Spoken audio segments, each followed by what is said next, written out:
Oh yeah, He's harmless. he is kind of harmless, isn't he? Remember, forgot- he's also doing his persona. Oh, I forgot to turn on my lightsaber behind me. Oh well. That's no lightsaber, bro. Dang it. Is Garza Whip around? Failure. All right. We are live. Look at all the people in the chat. Hold on. Let's see these wonderful faces. How did I end up on that side again? Let's bring myself over here. Making me dizzy. Very nice. Hey everybody, welcome to ScarifLIVE tonight. And look at all those wonderful people in the chat. Wow, this is great. This is like, I don't know, it definitely, there's a lot of buttons here, so it's almost like we're on the Millennium Falcon, and I'm like trying to pull levelers. Don't hit the red bushes. button. No one hits the the red red button. Exactly. But I wanted to welcome everybody to our little chat today. This is going to be a special show. You know what? They're all special, but this one is extra special. I want to welcome folks to ScarifLIVE, where we endeavor to entertain you with great tidings and news from a galaxy far, far away, and the occasional shenanigans from the world of nerd culture. I am known as Ro with my tasty. I was reading this. It says my tasty scuttlebutt team, my trusty scuttlebutt team. Not to be I like confused. tasty. I kind of like tasty. Just- Yeah, I bet you do. Mr. Brad and Shanti, how are you guys? Already I'm gonna change my name misbehaving. to Tasty. I'm gonna back out. And I'm like, it's Tasty. Yeah, well, there you go. You know, the chat is looking good here. We got Used and Abused Pod, Lunar Girl, our wonderful moderator, R2 the Icky, Dragon Buddy. Thank you guys for coming. And Megan, love that you're here. Thank you so much for coming. I know you were really excited for tonight's show. Who else is in here? Andrew, the science fictionary. What is up, my friends? Love you guys. Thank you very much. Nicole, thank you, everyone, for joining us tonight. Before we start, you know, we want to thank a couple of new YouTube subscribers. I know we are on YouTube, but we've got Mattuine, Naomi Ford, Blue Harvest Toys, Delicious D23, Ezzy _ John Tag, which we had him on the show a couple of weeks ago. So nice. Awesome. Film Grouch, Anthony Gonzalez, relation? No? All right. There's many of us. Yeah, exactly. There's more They of have to us. be related. Josh Qualls or Quails. I'm not sure if I wrote it incorrectly here. And our friend Hectolorian did a nice little subscribe. Thank you very much. Keely Chow and Casey O'Connor, thank you very much for subscribing to the YouTube. Make sure that you have our little alert bell going on, because Saturday night we are here every night talking about whatever it is that we're talking about on ScarifLIVE. Thank you guys for joining us. How are you guys today? Tasty. Yeah. Yeah, I bet you. See what you did? Yep. Well, like I was telling you earlier, we have a really special show. I'm really excited. You guys know my love for everything behind the scenes. It's why I love Star Wars. It's why I love movies. I fell in love with the creativity of the men and women at ILM, doing models and makeup and spaceships and all that wonderful, wonderful stuff. I almost lost a finger in the backyard of my house growing up, because we were blowing up some TIE fighters in the backyard. But I think that's what puts hair on your chest. You know what I mean? If you say so. I do say so. Okay. Well, Shanti, did you ever blow up anything in your backyard, or is that just a boy thing? Are you yeah. What are you talking about? I almost burned our dining room table down in my house when I was a teenager playing with Well, all right. candles. And I There love you go. fireworks. So there you go. Yeah. I'm the pyro in the So family. you're a pyro. Got it. All right. Absolutely. Excellent. Checks. So, Emmy award-winning makeup designer. He's been around the block working some shows that you might recognize and movies we've all heard of. I was looking through that list and it just kept on going. X-Men, Guardians of the Galaxy 2, John Carter, Terminator, Salvation, Benjamin Button, various Star Treks, The Abyss, and the list goes on and on. It really did go on and on. I'm like, where does this stop? And then commercials and movies and web series and all this wonderful stuff that he has done. But let's bring him out. Brian Sipe, makeup designer. Thank you very much, Brian, for joining us tonight. How are you? Oh, thank you. Thanks for having me. I'm doing well. Thanks. That is fantastic. First of all, before we started, obviously we let you know how excited we are. I'm really in love with the art of everything that goes on behind the scenes. Obviously, we've seen, the Disney galleries that Disney puts out after the shows, and it's just a wonderful, wonderful, environment for creativity. I wanted to ask you, first right off the bat, what were your beginnings, your inspirations, and how you got into makeup design? Well, let's see. I grew up in the Northwest, and I think growing up, I don't know, I gravitated towards the Godzilla movies, the King Kong movies, any of the monster movies that used to play on Creepy Theater Saturday night, something like that. And there was a year that my parents got me there was a Pressman's Dick Smith kit, because they seemed to think that I liked that stuff, and I did. So I started making rudimentary prosthetics. And then 1981, 82 is I think when the remake of The Thing came out. John Carpenter's The Thing. I saw that movie and I was just blown away by that movie, even more so than like the other, than even like American Werewolf or The Howling. I mean, there was a stuff that was coming out, but The Thing I think really captured me. And this is back in the day of videotape. So you would rent the videotape and incur charges for overdue and late because I would just hang on to it. Please be kind, rewind. Yes, I rewound. Yeah. And but one time my dad used to travel a lot for work, and he was going through an airport and went into the newsstand, and he saw a magazine that had the crab head, the Norse crab head on it with Rob Bottin on the cover, and he was like, I think that's that thing that from the movie. Bought the magazine for me, and I remember just like going through that magazine. The article that they had on The Thing talked about what they did, how they did it, and then this artist Mike Plug did like these little cartoon drawings of like people pushing rods or doing something just like nothing that made sense, but it just kind of like this is a job. Spark something. Yeah. People can do this. People do this. I can too. So that's kind of where I started, and then it was Friday the 13th. I'm going through all the movies, getting all the magazines, and and buying the materials and practicing in the garage. Yeah, that's I always think that's fascinating. Obviously I was personally inspired by Star Wars and like I mentioned, but I find it fascinating that movies have such power to be able to influence, young kids, growing up, whatever it is that they're watching, whether it's, horror or science fiction or drama, just going into the various fields that movies kind of take you in. Yeah. It's not like a one-stop shop where it's like, okay, I'm an accountant and I do this. Movies, you've got writers, you've got costume, designers, makeup designers. It's just an incredible field to kind of get into. It's all encompassing. And, there really is no I in the word team when it comes to making movies. It's really, for me, it's a wonderful process. Right. It is. And you can, it's really fantastic when, all the teams gel. Sure. Usually, in this artistic world, and somebody's going to go in and try and talk a little louder. But like on,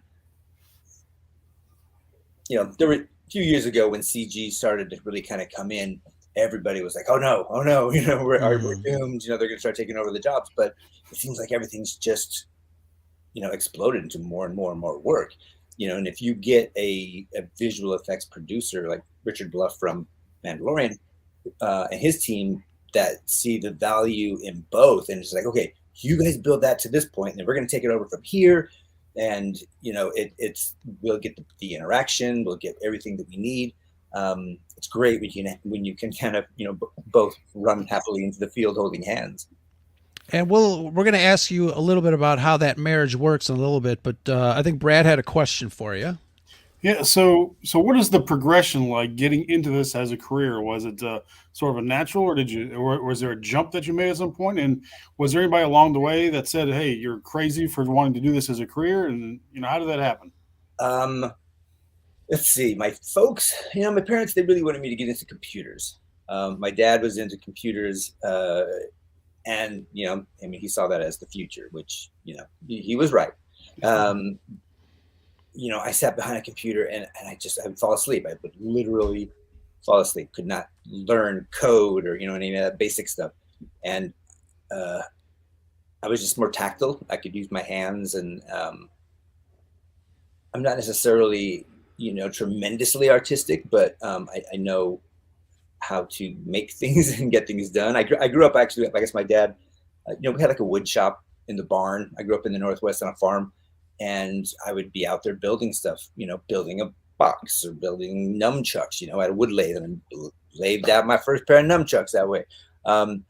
So I was kind of creating, envisioning something and then making it happen. I think I totally got off track from what that question was supposed to be about, but and repeat the question, please. Yeah. So what are the progression like taking this from hobby to career? Yeah, it can be really hard. At the time that 1985, January of 85 is when I drove from Oregon to California. I went to a makeup school briefly, and luckily, I think I hit LA right before like the huge tsunami of makeup schools, and then more and more and more students. So I was able to meet a lot of the core group of people that are still, going strong in the business today. We all kind of came up together. I mean, they're the masters, they're the grandfathers, then the masters, from Dick Smith and Rick Baker, Botine, Steve Johnson, Ray Canham. I mean, they're all these people that kind of pioneered the way. And I was on this wave of people that kind of rode in behind them. And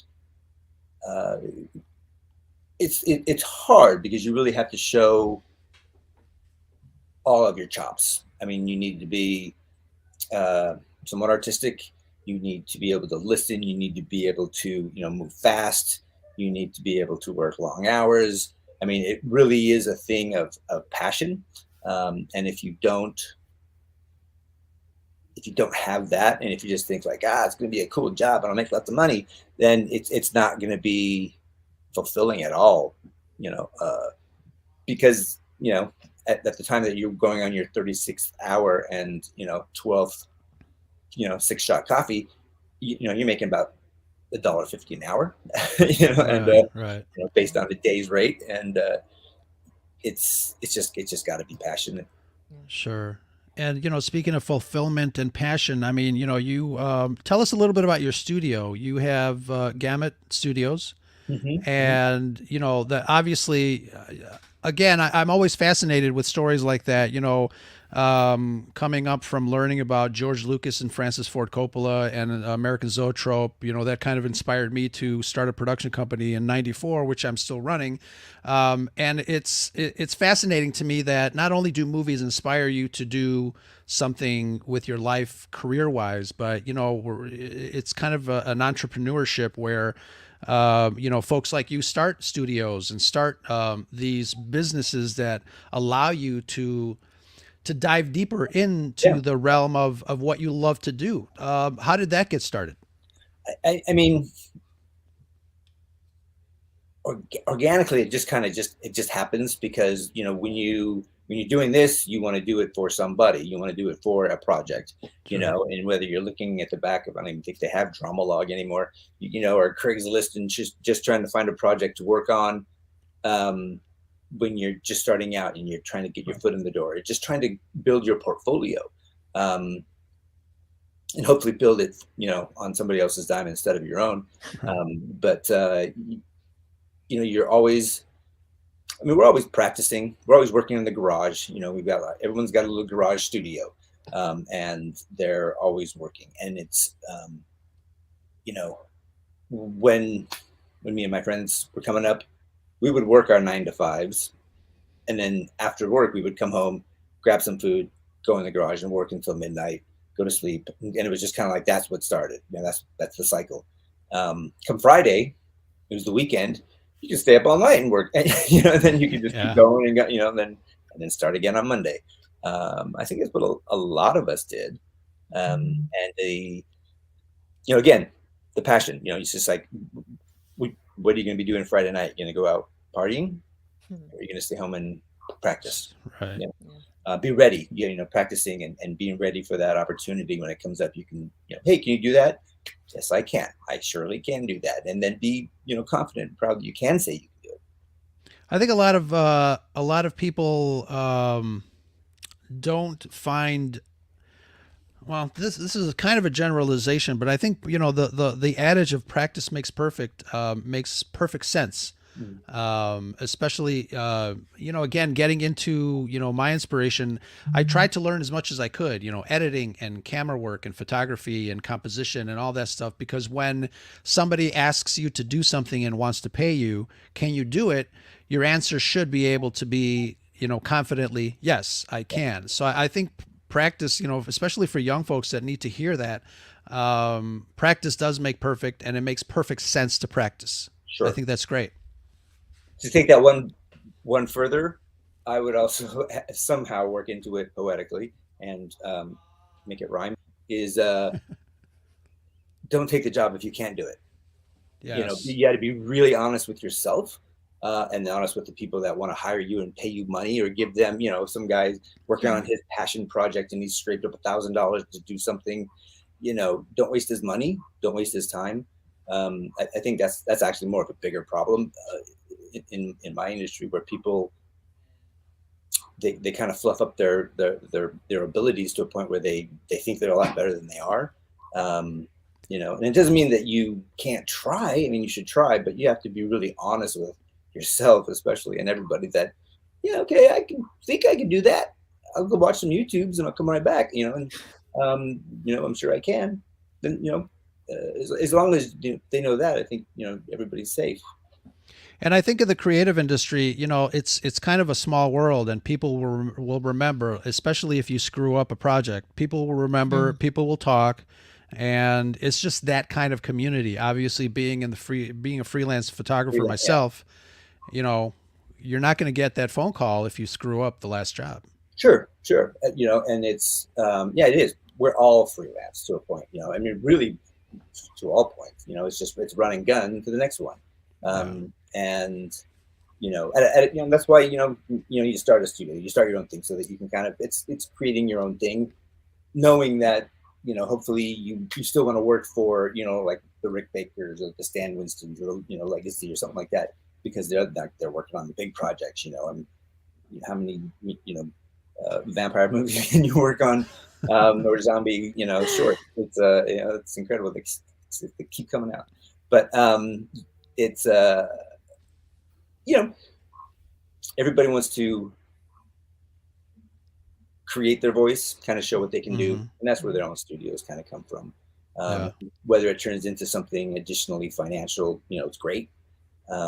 It's just a vehicle for us to be seen. Sure. So I have a question.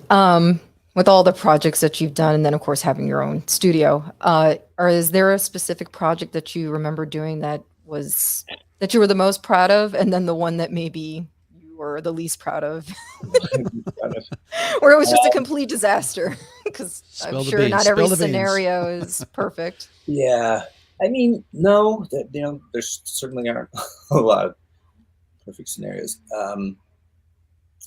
It's hard to pinpoint any particular one that I'm most proud of. I think because even like going through it, I don't know. I was talking to an intern at the studio that I'm working at right now, and one of the things she was in charge of doing a gag, and it's like, okay, you're good, you're done, like that. And she said, yep, it's done. I'm like, okay, I think you can take it further. Take it further, make it better. And she's, how can I do that? And it's like, well, I can think of about 3 things, but I need you to think of those first. And then let's, we'll talk and, go think about it, come back, let's talk, because, there are some ways that we can make this better. We can make some ways to make this so that it's, we can apply it faster. We can do a reset faster for take 2. We need to be thinking about all these things. It's like always keep everything alive, and don't stop working about it. Don't stop thinking about it. Even when you've shot it, I still have stuff that's been in my head, because I know 4 months from now, another job's going to come up. It'll be something similar. And I've already worked out all my, things that I didn't like about that one. I'm going to make it that much better. So it's just kind of like a different way of, I guess, submerging yourself into this craft. I mentioned earlier, you've been around the block for many, many years. You've got so many projects under your belt. Are there any really early projects of yours that the Brian Sipe of 2022 might look at and say, you probably could have done a little? So, you know what? I mean, sure. I mean, I think number 1 on the IMDb is kind of funny, but you know what? There's a makeup that myself and another guy, Dave Barton, we made for Steve Johnson's for Pet Sematary 2, and it was the makeup on Jared Rushton, who gets like the motorcycle mangling his face, and it was a foam latex makeup that we built at Steve's, and it was ungodly how long it took us to apply that makeup. I think it was like 10 hours or something like that. It was ridiculous. I look back now at that. The 2022 looks back and go like, wow, you blew it. I mean, that at best is, it's like an hour and a half makeup. And how we were able to stretch it out to something. That's embarrassing. But that's like one of those things where I just, okay, how would I make that better? How would I, where did that fail? It's a good makeup, it was really fun, but when we were getting up at midnight and working so that he could be ready at 10, 11 the next day, was kind of torturing and stupid. Looking back at it now, that's ridiculous. But wow. But I mean, there's to go back to Shanti for a second. I've been really fortunate to work on a lot of great projects, and nice big high profile projects that that again, opportunity came. Legacy Effects actually started me on part of that with getting having sent me to deal with X-Men, helping redesign Mystique's makeup, and so that was the ability to say yes when the question was asked. Sure. And those were all pretty fun. I mean, there are moments and there are characters that I'm proud of, maybe more so than a project. Mm-hmm. One maybe because I feel like we hit the mark, one that we made the fans happy, yeah. We have some controversy in the chat. They think that they heard you wrong. 10 hours in the makeup chair. That's a long time. No, that's true. Yeah. I don't think I could do that. I don't think I could duplicate that even if I tried. That was such a terrible thing to do. Do you find the process to be easier now that we're in 2022 and things have kind of advanced, or do you still have projects that still take hours to do? It depends. I mean, sometimes I don't know if the materials or processing. There's always going to be things that change the dynamics. I mean, like for the most part, everything that I do is going to be very similar. But that person has sensitive skin; you can't use those materials anymore. Oh, or okay. this has to happen in under an hour.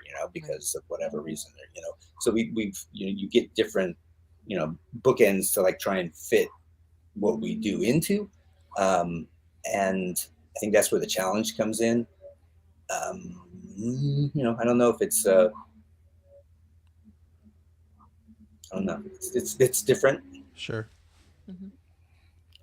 So talking about these projects that you've been involved in, you know, X-Men, Guardians of the Galaxy, obviously more recently, Mandalorian, Book of Boba. You've worked on some pretty well-established characters in those projects.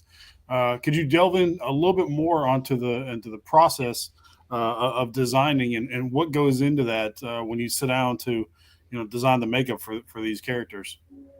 I mean, you know, usually long discussions with you know, our creatives, the producers, and you know, writers, just to try and, I mean, to get what they want out of it. You know, talk to the actors. You know, there's some actors sometimes that will have a good hand in it, depending on the character. You know, I mean, say, you know, something like Drax. Obviously, he was already designed. You know, when I came in and did the second movie, you know, David White and his team did an amazing job on that character. You know, I mean, everything they did in the first Guardians was, you know, just amazing. You know, which is weird. Like, I remember like not seeing anything about that movie until it came out. And I'm just like, oh, what's that? Big billboard, and that's playing. What is it? I have no idea. And then was just blown away when I saw it. You know, it's like every frame of, you know, the first movie and the second movie, it's like 99%, you know, like cool makeup, cool hair, amazing, you know, fun stuff. But again, you know, a team like Marvel, they have their design teams that, you know, start the process. You know, for Apocalypse, you know, and X-Men, you know, production sent us down to design, and, you know, we had to follow that route to create the character. That's one of the fun ones where you know, I'm the one that gets all the crap for making a bad version of Apocalypse. You know, but you know, the team, you know, but it's you know, yeah. I mean, we get raked through the coals a lot, you know, just because we completely missed the mark, or he looks like something from some bad Power Rangers, or, you know, you know, I think I've heard a lot. I've heard it all. We won't talk about Power Rangers here, so sorry. Yeah. But at the end of the day, too, you know, with that in mind, and for anybody who's thinking about getting into this business or any part of it, is that, you know, we're freelance artists. So if somebody comes in and goes, you know what, I think he needs a big purple dot in the middle of his forehead. Okay. Are there? You know, Are there any actors you can speak of that were a little bit more involved in this process than other ones? Tamura, you know, was involved. I mean, you know, Favreau, I think, you know, had an idea. You know, we had a lot of good time on season 2 to try and, you know, find that first appearance of him, and, you know, it had to be good, it had to be right. So we did quite a few tests, and then we did one that we thought was good. We actually had a body double. We were doing a test on body doubles, you know, before Tamura came, and then we did it on him, and it was like, this is great. And then that night, I get a call. It's like, Brian, it was Tamura, and it's like, I think we need to do it again. We need to do it one more time. We're gonna change. You know, we need to. And conversations again happen, and then we did it again, and then we kind of really then just kind of locked down to what had happened or what we ended up doing for the show. Yeah, interesting. Yeah. You know, I mentioned you've been around a while here working on all these wonderful shows and movies and things. You know, we were, before the Ahsoka character came to life in live action, you know, there was a lot of buzz, like, how are they going to do her? What's she going to look like? Who's going to play her? You know, all these questions surrounding that character, which, you know, turned out to be a fan favorite through the animated series and the movie. Which is fantastic. So there was a lot of anticipation with what is she going to look like? I remember talking to some friends about that and thinking that, you know, her look is so unique in the animated series that everybody, I think, was afraid that she was going to look too cosplay-ish if they brought her out. So obviously fans had concerns. We were also talking about a marriage of prosthetics and CGI to some degree, and we're trying to figure out, well, maybe that's how they're going to bring her to life.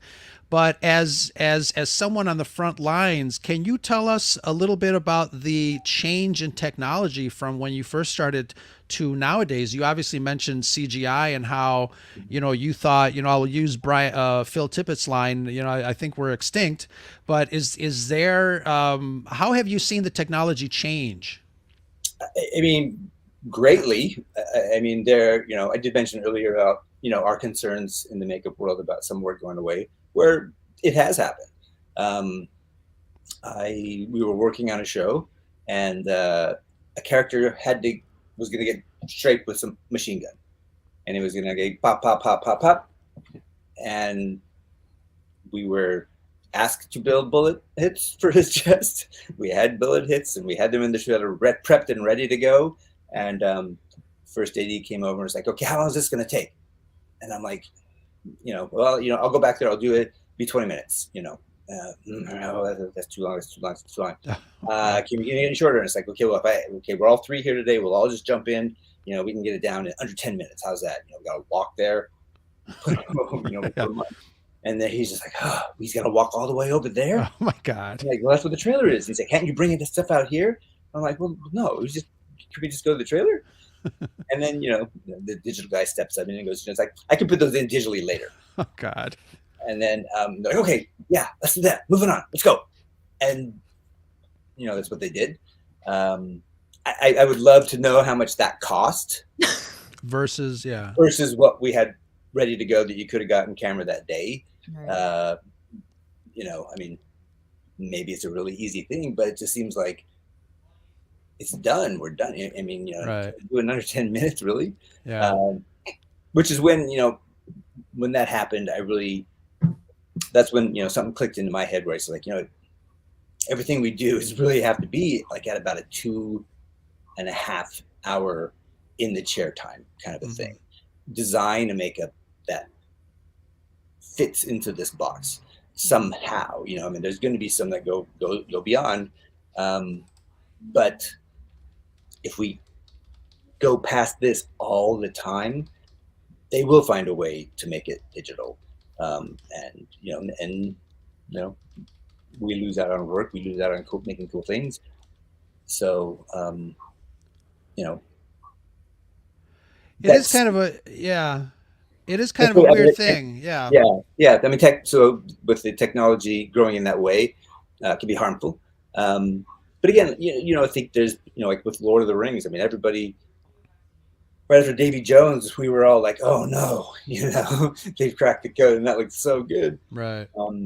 But then all of a sudden but because of the advancement of CG, they could make bigger movies. They could make Lord of the Rings. They could do this. And there's like, 1,000, elves running around and, and hobbits and everything. So, it's like part of a door closed, but then it opened up, another barn door over there.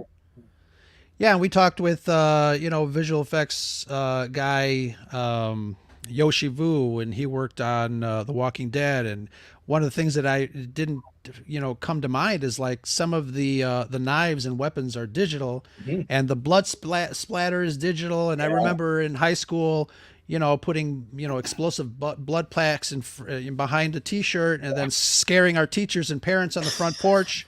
It was fun. Yeah, sure. But, now, you just sit back behind a computer and, program all those things. But it does seem like, the more technology is there, it's just another tool. And I'm glad to hear that you guys are still working and the digital is not really taking it away. It's just offering you guys another way to help tell the story. Right. Yeah. And again, it helps us and it helps them get to a place maybe where they couldn't have, in particular would be, say, the Tusken Raider. I can't remember what they're called. The Tusken Raider dogs, in Book of Boba, when Boba's fighting the one where it charges him and he's fighting it, you can, a guy could be in a blue screen suit and, you could be fighting him and they could try and roto that out and then put the digital version in.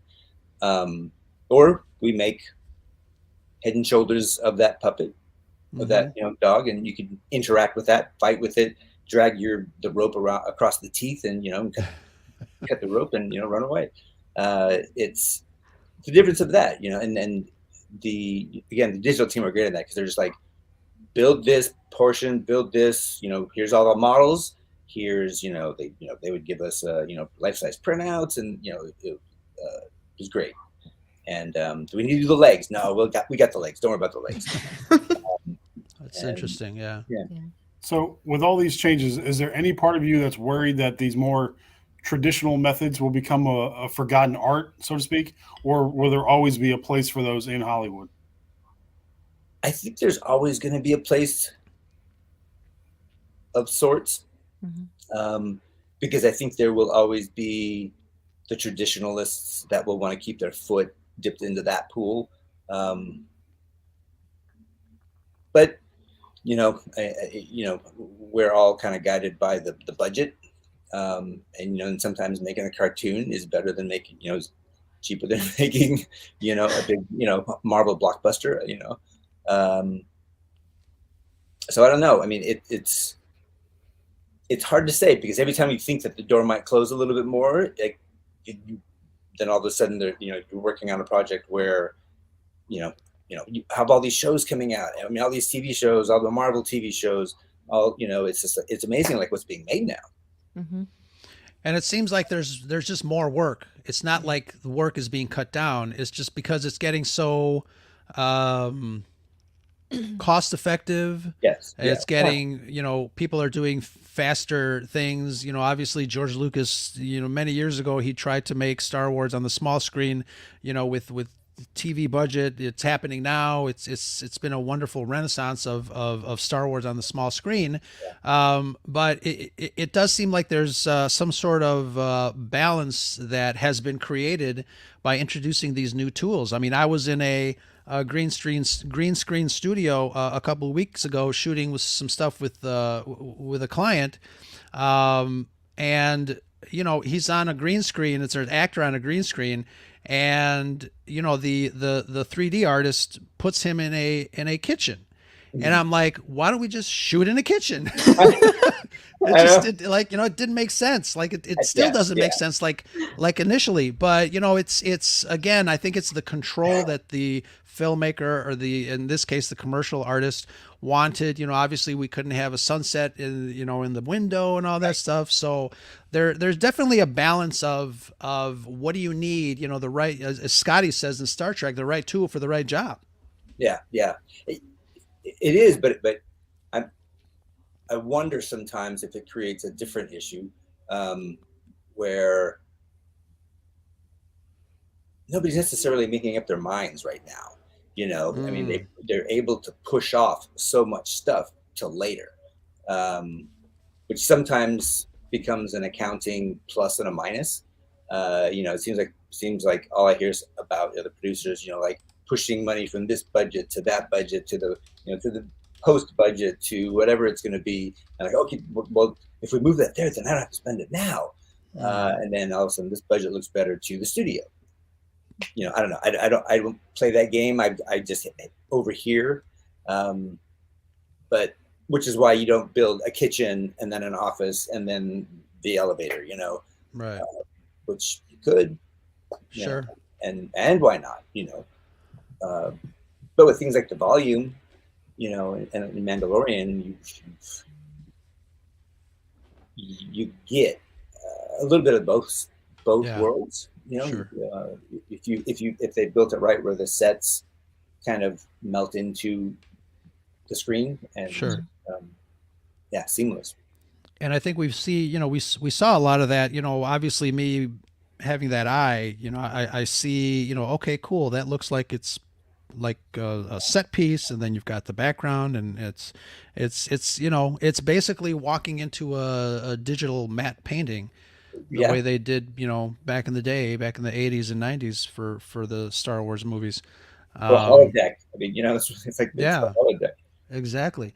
And especially with the camera tracking technology, where, you build the environment, you load it up, and then the camera moves and the view moves with it. I think that's fascinating. I mean, it's incredible. I mean, even when you can say, there were times when you're standing there on set and it's really hard to figure out where it ends and what begins. Yeah, it was really cool. You know, and then when they started like, no, you know, shifted a little bit, and then everyone kind of goes, ooh, you know. Yeah. But it was also neat too, like in the opening scene of Mando when he's walking out onto the ice, you know, going to get Mithril. I remember sitting there and we were all just marveling at the digital work and, you know, all the igloos, and you could see things, people, you know, shadows walking behind the windows on the igloos, and the smoke was coming out of the chimney. And then there's, you know what, I don't know if I like that. Move that sun over there. And then it was like, and then everything shifted, and, you know, just real time done. So those elements are real time and live. You can actually shift a sun. It's not like a pre-rendered animation that loads up into a system and then go. I you know what, I don't know. You would have to talk to somebody from that. All I know is I saw that happen. They just Okay, move the sun, Awesome. and then it moved. Wow, it's there. That's really cool. You know, because I think it is. I don't. You know, I paint people's faces. Right. You know, it seems. I think the complete world is built, but it's still malleable where they can move stuff around. Like, move that hut over there. It's too close to, you know. And I mean, it's pretty amazing. Very amazing. It definitely is. We had one quick question in the chat regarding this whole deepfake technology and what you thought of it. You know, obviously back in the day, you would make a prosthetic to make you look younger. You add some things on the face and things like that. You know, has deepfake changed the game when it comes to that sort of thing? I mean, sure, absolutely. You know, and I'm not going to be so proud to think that, you know, I'm going to build the makeup to turn this guy that they've just hired into Mark Hamill of 1977. You know, it's well, like, this guy has, his face is a lot, you know, longer. You know, you know, I mean, there's so many things that are different. But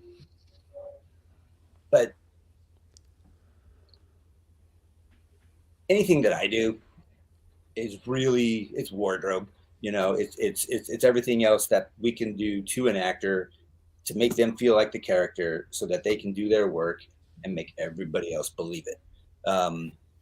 If deepfakes is what it takes, I mean, because I tell you what, I mean, you know, with all of you, when you first saw, you didn't see his face, you just see the green saber come in, and then you see the glove, and then you're just like, I mean, you know, I mean, you're losing your mind, and when you finally see the door opens, you're just like, you know, I mean, that was an amazing moment on that season.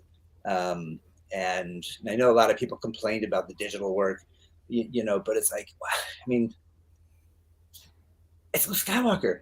Yeah, I know. You think that you were going to see that again? I certainly didn't complain. Like, that's awesome, you know. And if, you know, I don't know, if you were really bugged about it, then maybe you just weren't paying attention, or just, you know, you weren't, I don't know, you weren't that big of a fan. I don't know. You know, it was just so much about that moment, you know. And I just remember, I was like starting to get emotional, and it was just, I was just hoping and thinking, I was like, you know what? There are about 7 other million people around this world right now, all feeling the same way I am. So I was like, all right, I feel good. I'm pretty sure of that. You know? And that's, you know, that's a big secret to keep. You know, that and the you know, the child, you know, the child, the reveal of the child. God, you guys are good at keeping secrets, man. Yeah. Well, it's that NDA that Disney throws out. Yeah. Well, I can't imagine what that looks like. No. Hearing Mark Hamill talk. Huh? I was gonna say, hearing Mark Hamill talk about that NDA back in the day was pretty hilarious. Yeah.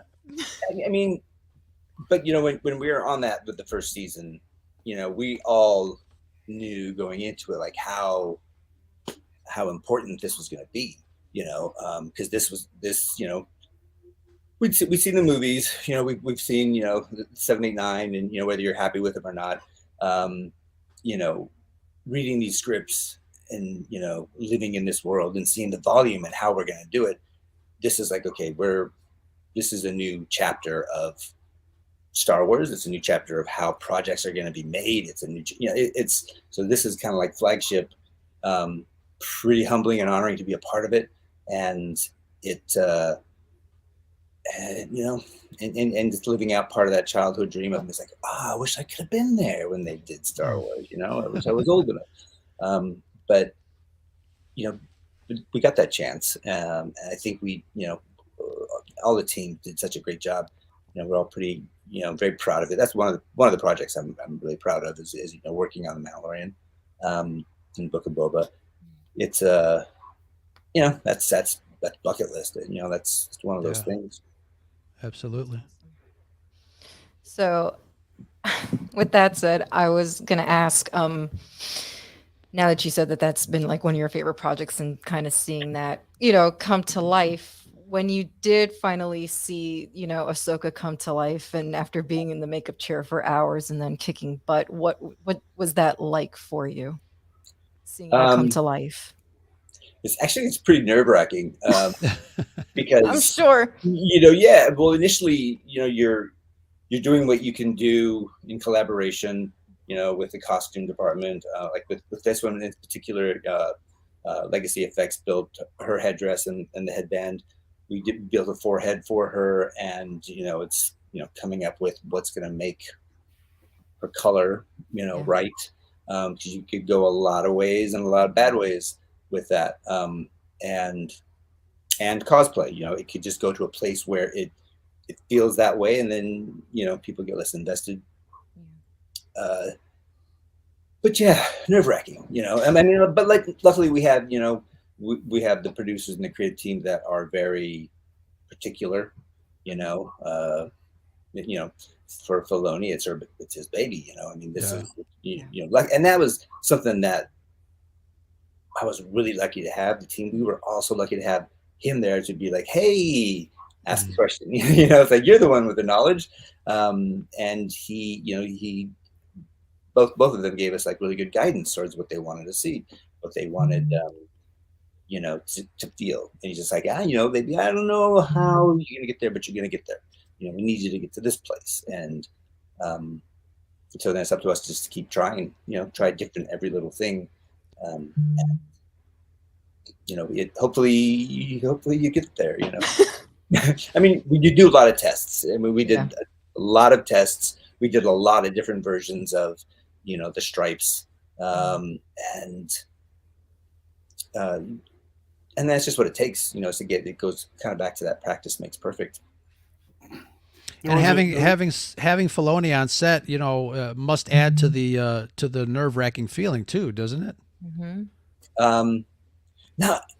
No, actually, it was a little bit more comforting, you know, because you could just be like, okay, I'm not sure about, hey, and then you could get an answer, you know, or it's just, okay, cool. That's true. There was that. You got the best reference book right there. Yeah, I mean, it was huge, and they were, and everybody's, you know, very. I mean, everybody wants it to succeed. Everybody wants it to look good. So, you know, there's never really there wasn't a hard time, you know. And it's like, you can't figure it out. Why? You know, no, it was like, well, let's, you know, let's try this. Or, you know, if I had apprehensions about, you know, a place where I was, where Boba Fett wanted to go, it was like, what if we went into this way, because that might look, you know, too scary or too Halloween, or, you know, right. You know, it's conversations could be had. You mentioned some about her Ahsoka's design, and there's a question in the chat. You know, there were some stylistic differences between how she appeared on screen and how she was in the cartoon. Were those more on the design aspect, or were those a practicality issue, or how did that go? All of the above. The Ahsoka was funny because that one of the producers came up to me, you know, and he was like, have you ever gone to, you know, like Googled the episode name, you know, like the next day after it aired? And I'm like, no. And he goes, you should, you know, just to see what the fans are saying. I'm like, oh, okay. And he said it like right when Ahsoka's episode was going to air. And so I did, you know, and you know, thinking, okay, here's another raking through the coals. But luckily, I mean, it was all favorable. I did have one person direct message me into Instagram that was just like, you fucked up the tails. You fucked up the tails. They're all wrong. And I was like, I was waiting for him to bring that up because I know that was a big deal. It was, but you know what? This person I said, well, I said, we made them according to how the producers and Filoni wanted. He sat there with the digital artist up at Legacy Effects and designed them with it, with a lot of constraints and restraints in mind. You know, you can't put comfortably, 20 pounds, 30 pounds of foam latex on somebody's head. Right. Digitally, it would have been really expensive for all of her, the fighting and to track all of that. Right. And for the fighting, I know that there was like a shortening of them because of that in mind. A lot of spinning kicks, a lot of stuff that, they didn't want to hurt anybody. They didn't want to, hurt the stunt people. They didn't want to hurt anybody. So there was a lot of considerations to be considered. And I kind of explained to this person. He was like, okay, cool. Thanks for taking the time. I'm going to go back to the group and tell everybody. And I was like, okay. That's good. That's good. See, Star Wars fans can be reasonable. They can. I was going to get so defensive so quickly. I mean, it was. We all, you look and you just kind of like, yeah. And I remember the question was asked even by, within the crew. It's just like, wow, but what about the, but logistically, there are things that, especially when you're dealing in the practical world, limitations, Right. It's sure. Then you get someone, like beautiful Rosario walking in and it's like, okay, now you get that long skinny neck and we're going to put all that up there, Yeah. So, yeah. I mean, there's a lot of things to consider and not just, completely what's going to make the fans happy. Yeah. And I think a lot of people don't understand, that process, those decisions. It is a balance. Yeah. But yeah, jump on everybody. Exactly. Yeah. I have a question. With seeing Ahsoka come to life and all that, you've been in this business for a really long time. So now my question is, does it still amaze you even now when you see things coming together? Yeah. Yeah. It's amazing that I was a part of it. No, it is when you look over and you see someone like Favreau or Filoni smiling, because, we're there to, work for them and we do the best job that we can. And when they're happy and you just kind of see them, doing that, you're like, okay, then I relax a little bit, but then I can see like, oh, I can see that. It's gotta be better. That's gotta be better. And the trick to her, I think, was in keeping her from cosplay was the tone of the base makeup, making sure that I wanted to keep it very sheer. So when you look, you can actually like see Rosario's like moles and freckles and stuff coming through. And I think that was key for me, just to see so that it looked like skin and it didn't just look like a thick makeup.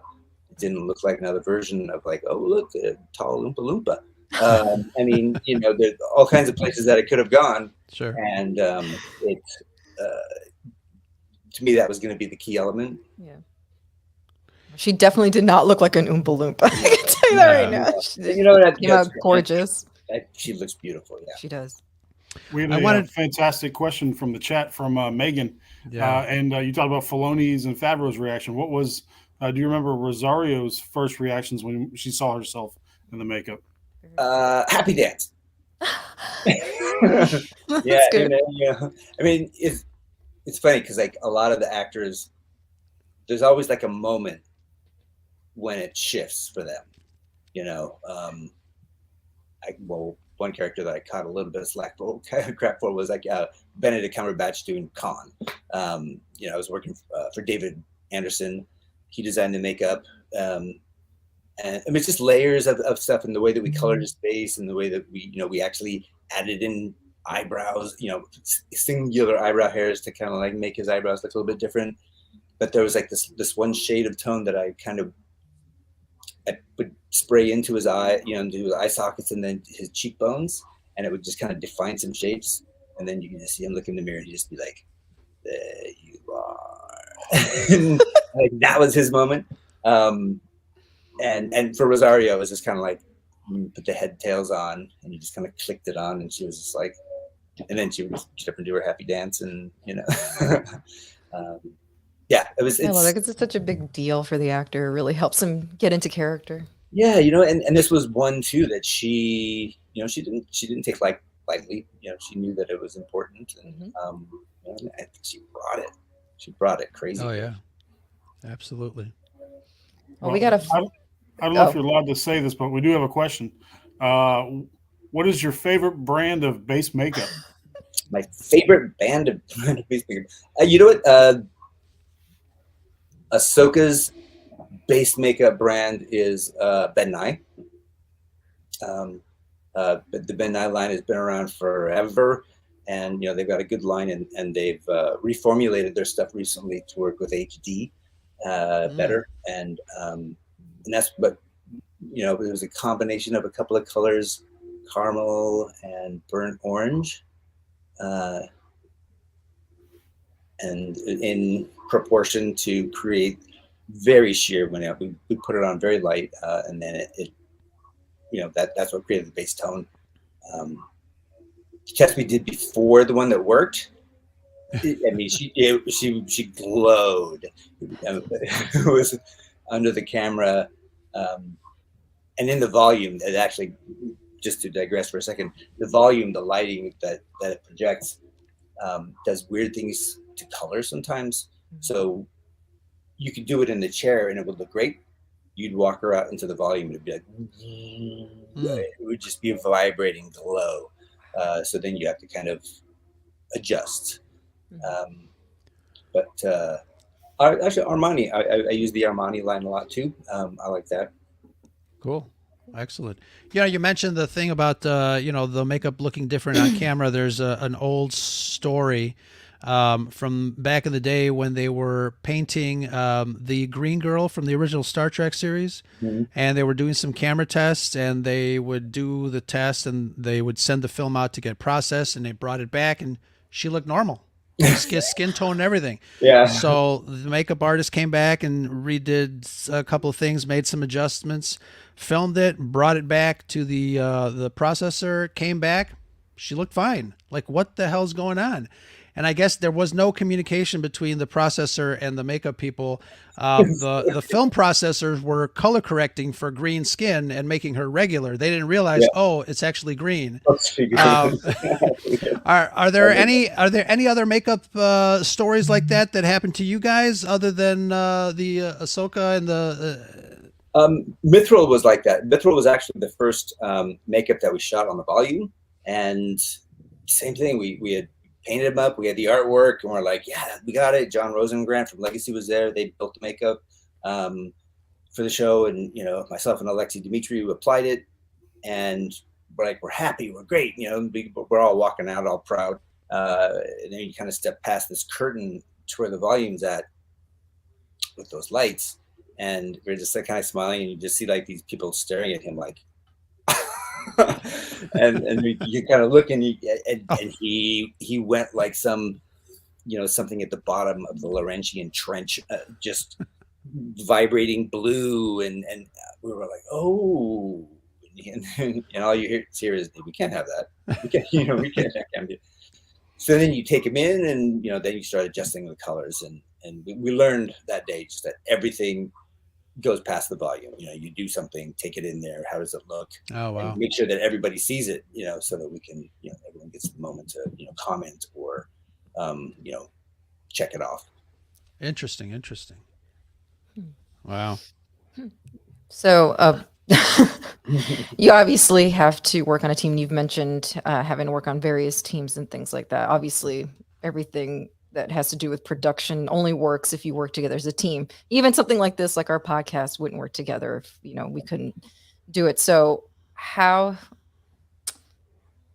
has it been? How long have you actually been with your team, or is it just always constantly changing? It's it's always in flux. People come and go. People want to you know, go off and experience their own ride. But the core group that I've worked with from, Book of Boba going back to, say, the X-Men, would have been, a good core group of, some people that, that's what, like 9 years. Wow. Yeah. It's a long time. And so, and it's good because then you can kind of, like for me, I could know everybody's strengths. I knew, Sure. weaknesses or like, okay, this person's going to be good for that. They're going to be good to work with that person because they're going to balance each other out and, move things, ahead efficiently. Mm-hmm. Like a shorthand. It really is, and again, I like the word efficient lately because it's not fast. You can work slowly and efficiently and it'll just be done. It'd still be quicker than moving fast and inefficiently. But you that long a time you get to experience everybody so that you can create, sub teams or, oh, I need this now for this. You're going to be the perfect person to sculpt that, or Interesting. Yeah. Work smarter, not harder. Yeah. It really is. There is that. Absolutely. Well, we've this has been a fantastic conversation.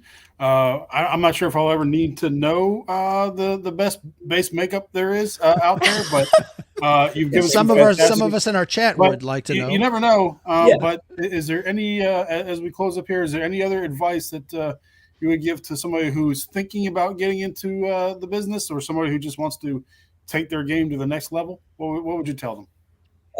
I guess.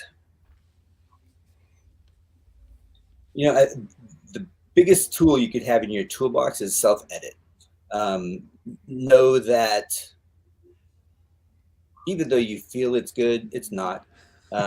Even though you feel it's good, it can always be better. And work with that in mind, I think. I don't think I've done even on like makeups, like Mystique. We never did that makeup the same way twice. It's just like, okay, we did that. Let's do this tomorrow. Because if we do this piece before that piece, then, we can cut off 30 seconds or a minute or whatever it's going to be.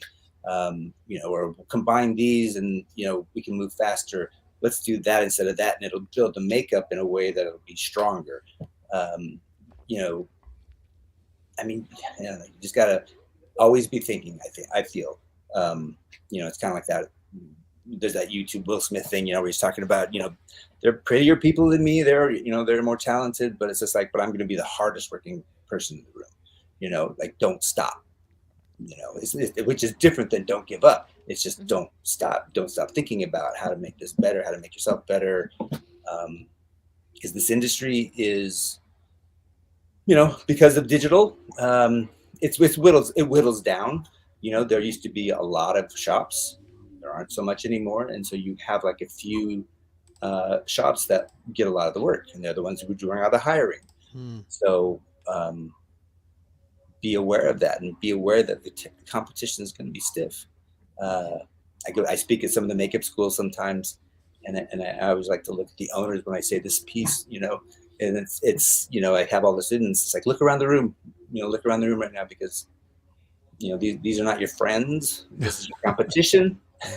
They're your competition. And if you're not better than those people next to you, then you're not going to get the job. Home Depot's hiring, and you can, work hard. You can definitely make friends and be a great team. Do that, build that, but know that you have to work hard. It's just not going to be handed to you. And make your teachers work for you. Don't just pat you on the head and just go like, oh, that's great. And it's like, no, it's not. It's the first time you've ever sculpted. It's not great. It's, it's teachers, make them be better, make them scrape it off and start it again. It'll be better. And push yourself. Yeah. Push yourself. Don't just be like, I got this hour to do this thing, and then I'm going to go, play Call of Duty, or I'm going to go, I don't know, down get a boba. Absolutely. Yeah. Great advice. Brian, thank you so much for joining us tonight on ScarifLIVE. This has been a phenomenal conversation. Appreciate your time, your expertise, and your discussion. Thank you so much. Well, thank you. I know you. This has been a long time coming, and I appreciate you. Prodding me and poking me to get on. I think what was it? I think it was toward the end of season 1 of Mando that I contacted you originally, and I was excited back then. I know you had a lot on your plate, so I let you breathe. Yeah. And then I started bugging you after Book of Boba. Yes, yeah. But again, thank you so much. Like I said, we're all really excited and appreciative of your time. We had been excited to talk to you for a long time, obviously, but thank you so much. Yeah, thank you. Thank you for having me on. Appreciate it. And like I said, last week we had Dominic Pace on. We're really good friends. He's come here to Chicago, and we've hung out with him. This summer we are having another get together. We like to call it ScarifCon. It's our 4th annual kind of fan get together. He comes every year. We hang out. We eat pizza. We drink. And open invite. That's the important part. Open invite to you, my friend. If you're in Chicago, July 23rd, we will absolutely have you as our guest. We'll hang out and we'll have some drinks and a slice on us. That would be amazing. Yeah, that would be fantastic, guys. Thank you very much again for joining us tonight. This has been a really great discussion. Any last thoughts for Mr. Sipe? Shanti, Brad. Could you do my makeup? What do you want to be? I don't know. I do have a lot of patience. I love Halloween, so yeah. I actually. You know what? It's funny. I get that question a lot. It's like, what do you do for What do you Halloween? do? I do nothing. It's like my day of rest. It's like you don't have to work. Don't work, right? In the drawer, I have a red clown nose that clips on, and I really do. I mean, it's like I can't do it anymore. That's too. Do we know who asked that question about the makeup base? Yes, she is a makeup person, and her name is Danny. Comics and Cosmetics. Okay. Well, Danny, get a hold of me. Oh, very nice. Did you hear that? Yeah. Very nice. And how can she get a hold of you? You can go through my Instagram, Brian Sipe Makeup, and that might be the best place to go. Sure. Awesome. Thank you very much. Appreciate that. And Shanti and Brad, this is Ro on the Scarif Scuttlebutt podcast. Brad, it's been a really long time since you were here to take us out. So why don't you take us out, brother? There's not enough makeup for this face, and that's the Scuttlebutt. Excellent. Take care, everybody.